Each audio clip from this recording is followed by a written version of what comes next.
Hello students, आज हम इस वीडियो के माध्यम से डिस्कस करेंगे टीचिंग मेथड्स अर्थात शिक्षण विधियाँ। शिक्षण विधियाँ वे विधियाँ होती हैं जिनका उपयोग अध्यापक के द्वारा कक्षा शिक्षण के दौरान किया जाता है।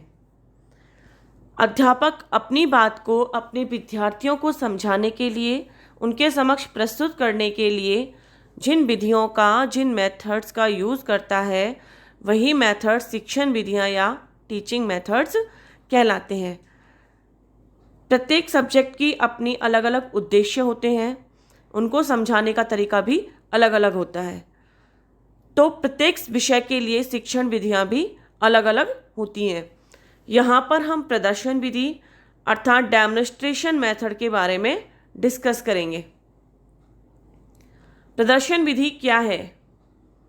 साइंस जो कि एक प्रैक्टिकल सब्जेक्ट है, उसको केवल लेक्चर मेथड के द्वारा पढ़ाना सफिशिएंट नहीं होता।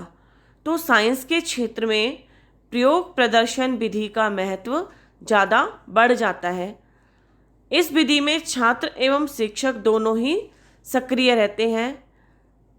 अध्यापक के द्वारा अपने सिद्धांतों का विवेचन करने के साथ साथ उनको प्रयोग के द्वारा सत्यापित भी किया जाता है। यानी कि जो सिद्धांत हैं विज्ञान के, उनको केवल लेक्चर मेथड से समझाकर छात्रों के समक्ष उनको समझाया नहीं जा सकता। उन प्रयोगों को यदि हम करके दिखाएं, प्रदर्शन के माध्यम से छात्रों को समझाएं, तो वो ज़्यादा प्रभावी रहता है और अधिगम स्थायी होता है। तो विज्ञान विषय का शिक्षण कराते समय अध्यापक अपने सिद्धांतों का विवेचन करने के साथ साथ ही उसको प्रयोग के माध्यम से भी छात्रों को समझाता है। छात्र इस प्रयोग प्रदर्शन का निरीक्षण करके ज्ञान प्राप्त करते हैं तथा जहाँ पर उन्हें कोई शंका होती है, वो तत्काल ही अपने शिक्षक से उसे पूछकर उसको क्लियर कर सकते हैं। तो प्रदर्शन विधि क्या है कि प्रदर्शन विधि में अध्यापक के द्वारा छात्रों के समक्ष प्रयोग प्रदर्शन के माध्यम से किसी विषय वस्तु को समझाया जाता है। इसमें शिक्षक और छात्र दोनों ही सक्रिय होते हैं। जहाँ छात्रों को कोई शंका होती है, वो अपनी शंका का समाधान शिक्षक के द्वारा साथ ही उसी समय पर कर सकते हैं। नेक्स्ट है प्रदर्शन विधि का अर्थ। प्रदर्शन विधि वह शिक्षण विधि है जिसमें किसी संरचना, कार्यप्रणाली, तथ्य तथा दृश्य को स्पष्ट किया जा सकता है। इस विधि में छात्र इंद्रियों की सहायता से अधिगम करते हैं। इस विधि द्वारा शिक्षण करने पर जटिल से सरल की ओर और मूर्त से अमूर्त की ओर शिक्षण सूत्रों का प्रयोग किया जाता है या अनुसरण किया जाता है। इस विधि में अध्यापक कक्षा में चार्ट, मॉडल आदि का आयोजन करके संबंधित विषय वस्तु का स्पष्टीकरण करता है। यानी कि अपने प्रयोग प्रदर्शन के समय शिक्षक चार्ट की सहायता ले सकता है, किसी मॉडल की सहायता ले सकता है या अन्य किसी श्रव्य दृश्य सामग्री की सहायता ले सकता है। साथ ही जो प्रयोग प्रदर्शन में उपकरण काम में आएंगे वो तो होंगे ही, लेकिन इनकी सहायता भी शिक्षक के द्वारा ली जा सकती है। इस विधि के द्वारा शिक्षण कराने पर छात्रों की एक से अधिक इंद्रियां क्रियाशील रहेंगी, तो यहाँ पर अधिगम स्थायी एवं प्रभावी होगा। नेक्स्ट, प्रदर्शन विधि को प्रस्तुत करने हेतु सावधानियाँ। कि छात्रों के समक्ष यदि प्रयोग का प्रदर्शन किया जा रहा है तो अध्यापक को किन किन बातों का ध्यान रखना चाहिए। अध्यापक को प्रदर्शन ऐसी जगह पर करना चाहिए जहां से सभी विद्यार्थियों को स्पष्ट दिखाई दे सके। नेक्स्ट, अध्यापक को साधारण उपकरण ही काम में लेने चाहिए कि यदि छात्र उनको करके सीखना भी चाहें तो वह उपकरण उनके लिए भी आसानी से उपलब्ध हो सके। नेक्स्ट, प्रदर्शन ऐसी जगह पर करना चाहिए जहां पर पर्याप्त प्रकाश की व्यवस्था हो। पाठ की आवश्यकता के अनुरूप ही अध्यापक को प्रदर्शन करना चाहिए। अपने पाठ को इफ़ेक्टिव बनाने के लिए टॉपिक से अलग प्रदर्शन नहीं करना चाहिए, पाठ की आवश्यकता के अनुरूप ही प्रदर्शन करना चाहिए। प्रदर्शन द्वारा कोई बिंदु या कोई कंसेप्ट क्लियर होना चाहिए और प्रदर्शन इस प्रकार का होना चाहिए कि छात्र उसमें इंटरेस्ट ले सकें। नेक्स्ट, प्रदर्शन के समय अध्यापक को व्याख्यान के साथ प्रदर्शन करना चाहिए। जैसा कि मैंने अभी बताया कि अध्यापक अपने सिद्धांतों की विवेचना करने के साथ साथ ही प्रयोग करता है, यानी कि प्रदर्शन के समय छात्र अध्यापक को व्याख्यान भी करना चाहिए। नेक्स्ट, प्रदर्शन में शिक्षकों और विद्यार्थियों का दृष्टिकोण अन्वेषणात्मक रहना चाहिए, यानी कि क्या होने वाला है और इस प्रयोग से क्या हो रहा है, तो इस तरह की सोच विद्यार्थियों में भी विकसित होनी चाहिए। शिक्षक इस तरह से प्रयोग का प्रदर्शन करें कि विद्यार्थी अन्वेषणात्मक दृष्टिकोण का विकास करें स्वयं के अंदर। नेक्स्ट, प्रयोग तथा वस्तुओं के प्रदर्शन को अधिक प्रभावशाली बनाने के लिए महत्वपूर्ण टीचिंग एड्स का यूज़ करना चाहिए। जैसा कि मैं पहले बता चुकी हूँ कि अपने प्रयोग प्रदर्शन के समय प्रदर्शन के उपकरणों के साथ साथ चार्ट, ब्लैक बोर्ड, कोई पिक्चर, मॉडल, स्लाइड्स आदि का यूज करना चाहिए कि जैसे जैसे छात्र अध्यापक प्रयोग को करता जा रहा है, छात्र उसको देखें, साथ ही उसको एक ज़्यादा समय तक उसको देख सकें और अपने अधिगम को स्थायी कर सकें। नेक्स्ट देखते हैं हम प्रदर्शन विधि के लाभ, बेनिफिट्स ऑफ डेमोन्स्ट्रेशन मेथड। इस विधि से शिक्षण कार्य करवाने पर समय कम लगता है, यानी कि अध्यापक जब प्रयोग प्रदर्शन के माध्यम से छात्रों को सिखाएगा तो छात्र जल्दी सीखते हैं और अधिगम स्थायी होता है, क्योंकि यहाँ पर एक से अधिक इंद्रियां क्रियाशील होती हैं। छात्र सक्रिय होकर इंटरेस्ट के साथ उसे सीखते हैं, उसे देखते हैं और देखकर जल्दी सीखते हैं। तो इस विधि के द्वारा यदि शिक्षण कार्य करवाया जाए तो शिक्षण में समय कम लगता है।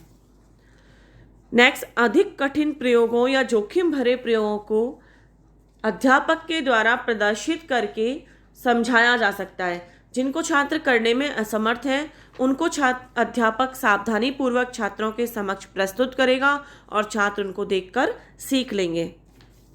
नेक्स्ट आता है, बालकों की दृष्टि एवं श्रवण इंद्रियां अधिक सक्रिय रहती हैं।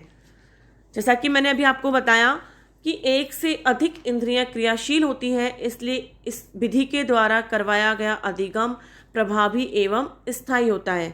तो यहाँ पर छात्र क्या है, देखकर सीखते हैं, यानी कि उनकी श्रवणेंद्रियां और दृष्टि इंद्रियां दोनों ही क्रियाशील रहती हैं और एक से अधिक इंद्रियों के क्रियाशील रहने पर किया गया अधिगम स्थायी एवं प्रभावी रहता है। नेक्स्ट, प्रदर्शन विधि के दौरान छात्र स्वयं देखकर सीखते हैं। छात्र स्वयं देखकर सीखते हैं, इसलिए अधिगम प्रभावी होता है।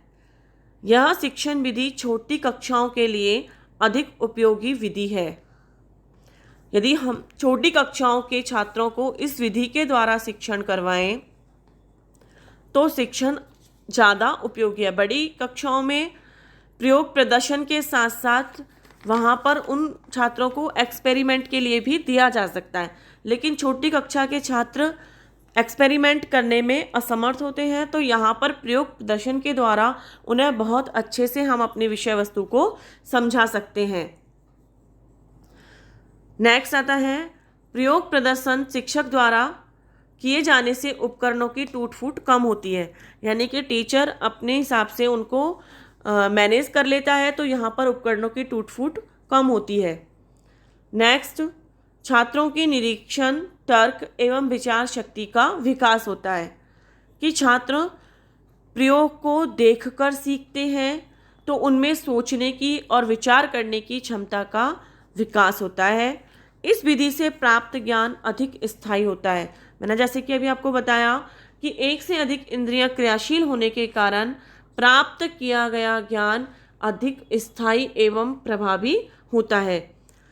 छात्र इस विधि के सिद्धांतों को स्पष्ट रूप से समझ सकते हैं, यानी कि इस विधि के द्वारा जिस सिद्धांतों को समझाया जाता है छात्र उसको साथ के साथ ही प्रयोग में देख लेते हैं तो आसानी से उनको समझ सकते हैं। नेक्स्ट आता है प्रदर्शन विधि के दोष, यानी कि इसकी क्या क्या लिमिट्स हैं, इसकी क्या क्या सीमाएं हैं। दोस्तों एक लाइन है जिसे वोल्टेयर महोदय ने लिखा है, every method has some good in it, every method has some good in it, no method is all good. अर्थात प्रत्येक विधि अपने आप में कुछ अच्छा लिए हुए होती है, वह मेथड पूरा अच्छा नहीं होता। यानी कि जिस विधि से हम छात्रों को समझाते हैं, छात्रों को अध्ययन करवाते हैं, वह विधि अपने आप में बहुत अच्छी होती है, लेकिन उसमें कुछ कमियां भी होती हैं। तो इसी तरह यहाँ पर प्रदर्शन विधि के भी कुछ लिमिट्स हैं, कुछ सीमाएं हैं। इस शिक्षण विधि से सभी विद्यार्थियों को स्वयं प्रयोग करने का मौका नहीं मिलता है। यहाँ पर क्या हो रहा है, प्रयोग प्रदर्शन यानी कि अध्यापक के द्वारा करवाया जा रहा है, तो छात्रों को करने का मौका नहीं मिलता है। छात्र करके नहीं सीखते हैं, छात्र देखकर सीखते हैं। करके सीखना देखकर सीखने से भी ज़्यादा इफेक्टिव होता है। सुनकर सीखना, देखकर सीखना और करके सीखना, तो यहाँ पर करके सीखना सबसे ज़्यादा इफेक्टिव होता है, सबसे ज़्यादा स्थायी होता है। उससे कम स्थायी, उससे कम प्रभावी होता है देखकर सीखना, और सबसे कम प्रभावी होता है सुनकर सीखना। तो यहाँ पर छात्र देखकर सीखते हैं, करके नहीं सीखते। इस विधि में सभी विद्यार्थियों को खुद से प्रयोग करने का मौका नहीं मिलता है। नेक्स्ट है, यदि प्रदर्शन काफ़ी जटिल है तो विद्यार्थियों को मूल धारणाओं, सिद्धांतों तथा कौशलों को समझने में कठिनाई होती है। कई बार होता है कि प्रदर्शन के समय शिक्षक अपनी सिद्धांतों को अच्छे से छात्रों के समक्ष प्रस्तुत नहीं कर पाता है, तो वहाँ जो छात्र हैं उनको वहाँ समझने में कठिनाई का अनुभव होने लगता है। नेक्स्ट है, इस शिक्षण विधि में बच्चे प्रयोगशाला के विभिन्न लाभों से वंचित रह जाते हैं, जैसे उपकरणों तथा पदार्थों का संचालन करना तथा स्वयं व्याख्या करना। अर्थात यहाँ पर शिक्षक ने जब प्रदर्शन कर दिया तो बच्चे उन उपकरणों को चलाना, उन पदार्थों का संचालन करना तथा स्वयं से समझाना, इन चीज़ों से छात्र वंचित रह जाते हैं। नेक्स्ट, समय की कमी के कारण प्रदर्शन शीघ्रता से किया जाता है, जिससे उसके विभिन्न सोपानों को साधारण छात्र नहीं सीख पाते हैं। काफ़ी समय ऐसा होता है कि क्लासरूम के दौरान ही एक्सपेरिमेंट को, प्रयोग प्रदर्शन को, डेमोन्स्ट्रेशन को कंप्लीट करना होता है, तो वहाँ पर छात्र जो साधारण बुद्धि वाले छात्र होते हैं, साधारण छात्र जो होते हैं, वो उसके विभिन्न स्टेप्स को एक बार में नहीं समझ पाते हैं। तो प्रदर्शन के लिए एक टाइम लिमिट बहुत कम समय में नहीं होनी चाहिए, उसको देखते हुए थोड़ा समय ज़्यादा देना चाहिए कि छात्र अपनी शंकाओं का समाधान साथ के साथ कर सकें। नेक्स्ट, बड़ी कक्षा में प्रदर्शन के समय सभी छात्रों को प्रदर्शन ठीक से देख पाना प्राय संभव नहीं होता है। यहाँ पर बड़ी कक्षा से तात्पर्य है जो क्लासरूम का साइज है वो बड़ा है, छात्र उसको ढंग से नहीं देख पाएंगे, जो प्रदर्शन आगे आगे हो रहा है उसको नहीं देख पाएंगे। जो आगे वाले स्टूडेंट्स होते हैं वो अच्छे से देख पाते हैं, लेकिन जो बहुत पीछे बच्चे बैठे होते हैं वो या तो कुछ और काम में लग जाते हैं या उनको अच्छे से दिखाई नहीं देता है। तो बड़ी कक्षा में प्रदर्शन के समय उसकी विजुअलिटी का भी हमें ध्यान रखना चाहिए। नेक्स्ट है, शिक्षण के प्रमुख सिद्धांत करो और सीखो। जैसा कि मैंने अभी बताया कि यहाँ पर छात्र करके नहीं सीखता है, यहाँ पर छात्र देखकर, सुनकर और समझकर ही सीखता है। तो यह जो शिक्षण विधि है वह करो और सीखो, लर्निंग बाय डूइंग के सिद्धांत पर आधारित नहीं है। यह विधि केवल देखो, सुनो और समझो के सिद्धांत पर ही आधारित है। नेक्स्ट, कभी कभी शिक्षक द्वारा प्रयोग सफल नहीं होता है तो छात्रों के मन में विषय के प्रति अनेक भ्रांतियाँ उत्पन्न हो जाती हैं। कई बार ऐसा होता है कि साइंस की कोई क्रिया या कुछ ऐसा जो उस टाइम नहीं होता है, एट द मोमेंट नहीं हो पाता है, तो छात्रों को उस विषय के मन में उस विषय को लेकर उनके मन में अनेक प्रकार की गलतफहमियां उत्पन्न हो जाती हैं। स्टूडेंट्स, हमने इस वीडियो के माध्यम से प्रदर्शन विधि का अर्थ, प्रदर्शन करते समय ध्यान में रखने योग्य बातें, प्रदर्शन विधि का लाभ, उसकी सीमाएं, इन सब के बारे में बहुत अच्छी तरह से समझा। उम्मीद करती हूँ आप सबको बहुत अच्छे से समझ में आया होगा। Thank you students, bye.